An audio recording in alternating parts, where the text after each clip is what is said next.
It's an honor for me to be part of this team, and we have saved many lives by the grace of God and because of the unique relationship that we have with each other. So after learning about the high-tech surgical toys of our neurosurgeons, allow me now to discuss with you how we can shrink brain tumors without cutting you up. First, some basics. What is cancer and why is it deadly? Cancer is, simply put, an accumulation of abnormal cells that don't follow the rules. The rule for normal cells is they multiply when needed and they die when they get old or damaged. Cancer cells multiply at an abnormal speed and avoid dying, so they crowd out the normal cells and eventually damage the body. Brain tumors can either be benign or non-cancerous or malignant, cancerous, as was already discussed by the previous speakers. They can start in the brain, called primary brain tumors, or come from other parts of the body, called secondary or metastatic brain tumors.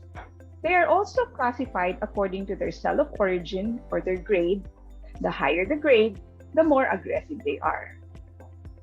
More recently, we have been able to classify tumors according to their genetic makeup, using biomarker or molecular testing. Some of these tests are called immunohistochemistry or fluorescence in situ hybridization or FISH, which looks for variations in the number of copies of a particular gene. Others are called PCR or polymerase chain reaction, which looks for changes in a particular section of the DNA. And there are others that are called DNA sequencing, which looks for an abnormal DNA code. With the help of these tests, we are able to identify the genetic mutation present in each tumor and prescribe a drug which specifically targets such mutation. Regardless of the type of tumor, whether benign or malignant, big or small, tumors in the brain can be potentially devastating because damage to even the smallest part of the brain caused by such tumors can leave us unable to speak, comprehend, remember, move, or see. So much has already been said about the three pillars of brain tumor management and why we need a multidisciplinary team to create and execute a comprehensive management to such a complex disease. If there is anything we want you to take home with you after this webinar, you only need to remember three letters: MDT. Demand it from your doctor. Your life or the life of your loved one depends on it. Aside from gamma knife radiosurgery, CSMC is also equipped with the latest linear accelerator or radiation therapy machine that can treat patients not eligible for gamma knife radiosurgery over a span of days or weeks, also called fractionated radiotherapy. And of course, the last, but certainly not the least modality to be utilized for brain tumors is chemotherapy, or more aptly called systemic therapy, since the use of drugs or medicines to treat cancer is no longer just limited to cytotoxic conventional chemotherapy. Nonetheless, classical cytotoxic chemotherapy are still the most commonly used drugs for brain tumors, particularly temozolomide, lomustine or CCNU, and procarbazine.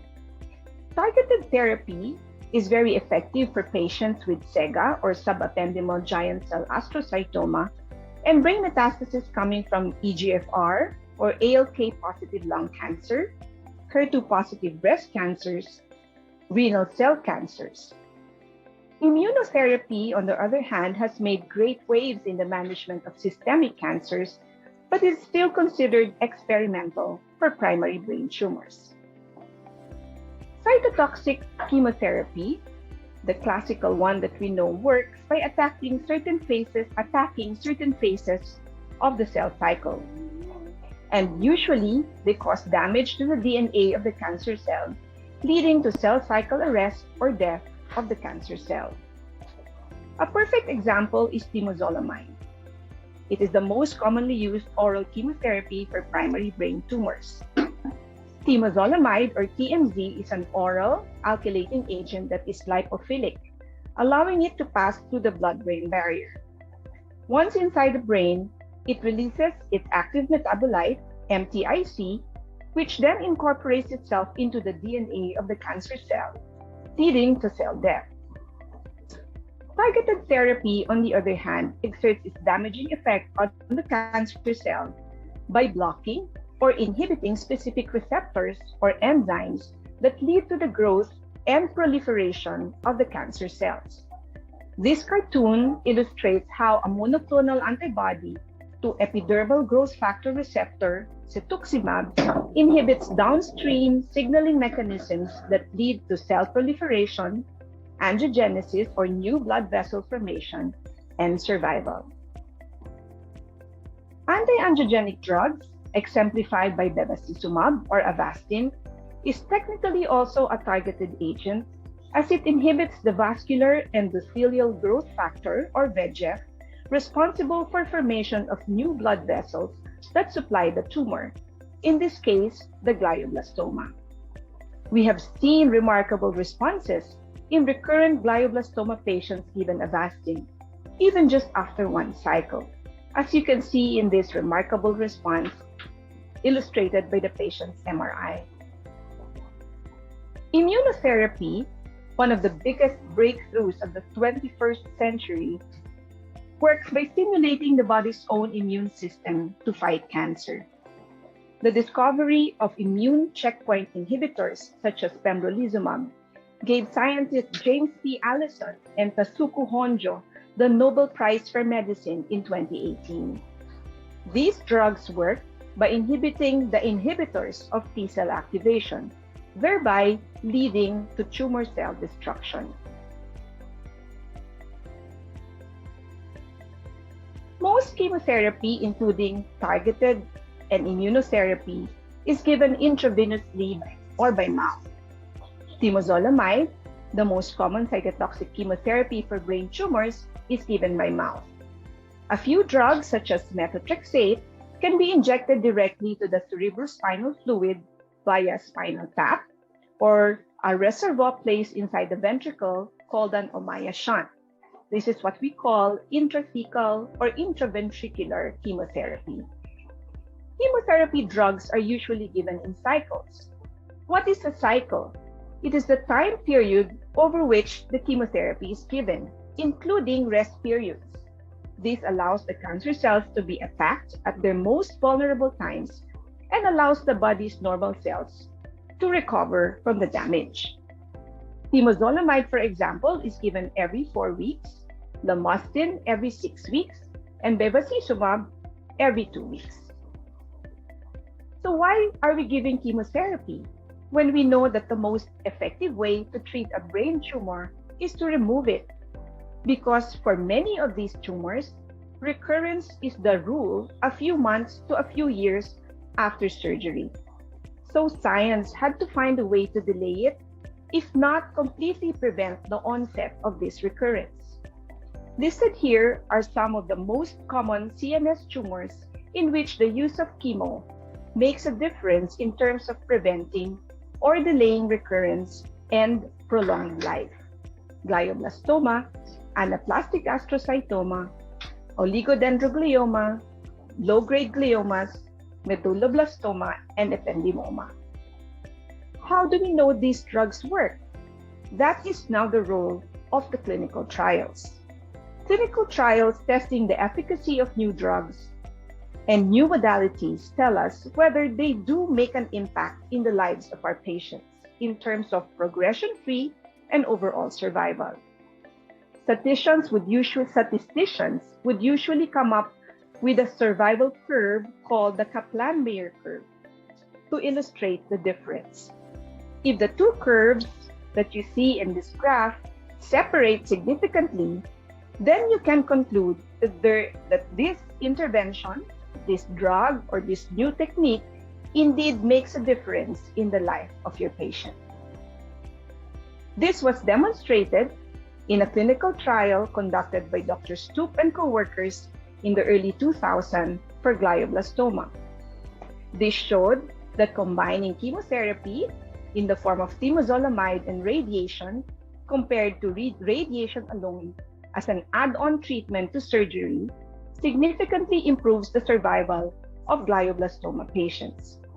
Prior to this treatment, most patients with this aggressive tumor die within a year of their surgery. Based on these curves, you will see that as much as 25% of patients survive beyond 2 years and 10% survive beyond 5 years. Outcomes that were practically unheard of before 2005.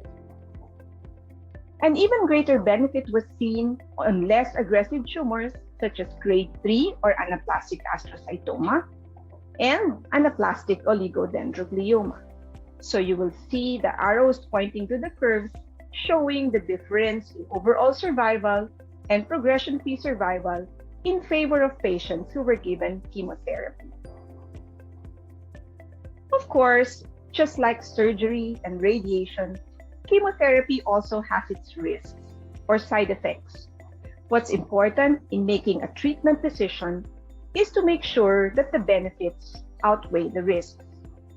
You must remember that chemotherapy affects people in different ways, so that what your neighbor or your relative has experienced may not be the same for you. Nonetheless, listed here are the common side effects from chemotherapy. One can experience nausea or vomiting, constipation or diarrhea, loss of appetite, fatigue, low white blood cell count that can lead to infections, low platelet counts that can lead to bleeding problems, and low red blood cell count that leads to fatigue or anemia. There can also be fertility problems. Hair loss can sometimes be a complication, but not all the time. Targeted therapy, on the other hand, has also its unique side effects, which depends on the target. For example, EGFR or epidermal growth factor receptor inhibitors largely affect areas that have epithelial linings, particularly the skin. So it's manifested as rash, changes in nails, diarrhea, liver inflammation, or lung inflammation, so-called pneumonitis. For antiangiogenic drugs, which has effect on our blood vessels, less common but serious and potentially life-threatening problems could be blood clotting as well as bleeding. Now, earlier we talked about immunotherapy. We said that immunotherapy works by releasing the brake that the cancer puts on the immune system so that it can fight the cancer. Unfortunately, sometimes in releasing the brake, the immune system becomes hyperactive and also attacks the normal cells, so that it can manifest as a skin rash, sometimes vitiligo, pneumonitis for those with that will affect the lungs, and more commonly, hormonal glands can get affected, leading to decreased hormone secretion from the thyroid, the adrenals, and the pituitary. Now, it is well known that brain tumors are one of the most difficult diseases to treat medically.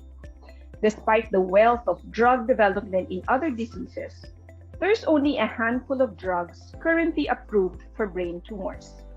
And this is because of the following factors: poor drug penetration into the tumor due to the blood-brain barrier, intrinsic resistance of brain tumors, and interaction with commonly prescribed drugs for brain tumor patients such as steroids and anti-seizure meds.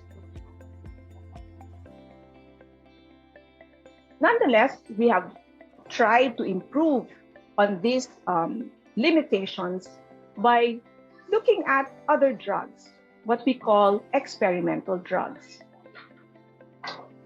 Contradicting or contrasting this with standard therapy, experimental therapies have not completed yet the steps to fully prove the efficacy and safety of these drugs or modalities.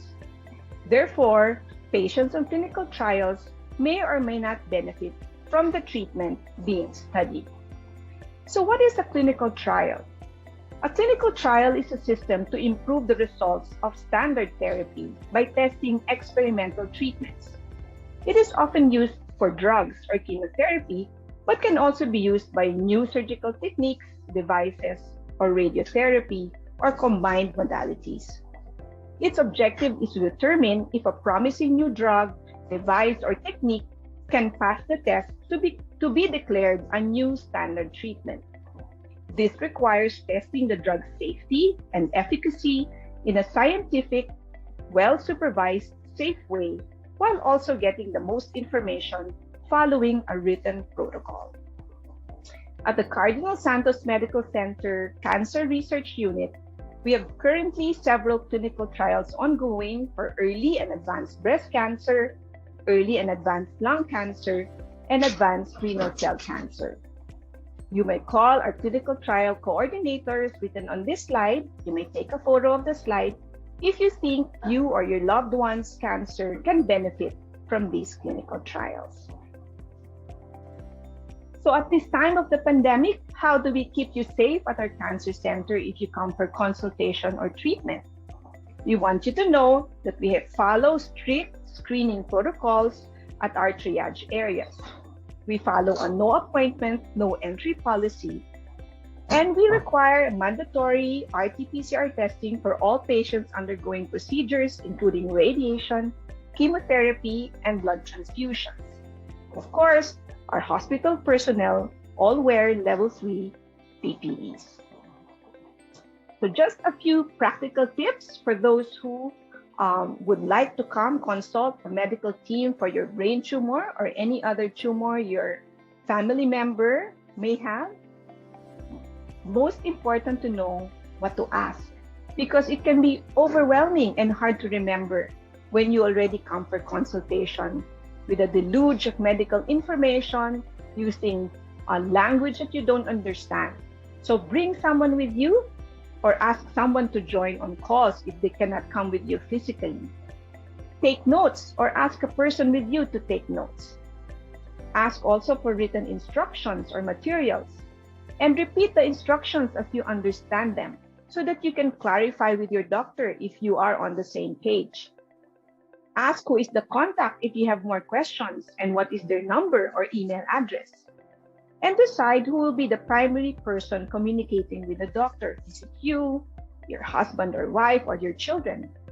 Try to keep one designated person to do this. And you can ask also, are you being enrolled in a clinical trial? If you are, what phase is this and what are the goals of the study? If you're undergoing whether clinical trial or standard treatment, what is the treatment plan schedule? After treatment, can you drive yourself? Are there any special precautions? Are there certain food that you're not allowed to eat? And how do you follow up response to your treatment? When are you going to have your next MRI or CT scan or PET scan? And of course, what are the side effects? How do you prevent them, or how do you address them? And what do you need to report to the doctor if any of these side effects occur? Who do you call? And can you continue with your normal activities? Can you go to work? Can you exercise? And lastly, you might also want to ask if there is an information on your treatment that you can take home with you in writing. Now, a word of caution. Many of us really go to Google to find practically every question we have on Earth. Remember that to research the basics of your diagnosis and treatment on trusted websites. Among these websites for lay people are your nccn.org or National Comprehensive Cancer Network. You can also go to American Cancer Society. The Philippine Society of Medical Oncology also has a website with very useful information that you can that can guide you along your treatment. And for brain tumor patients, there's also the American Brain Tumor Organization. Remember that the first or top sites may not necessarily be the best sources. So feel comfortable asking about information that you have read to verify its accuracy with your healthcare team. Remember, your medical team has spent 20 or more years studying and training in order to gain expertise in managing your disease. Google, on the other hand, is giving you information it gathered in one click of your finger. So trust your medical team. Thank you.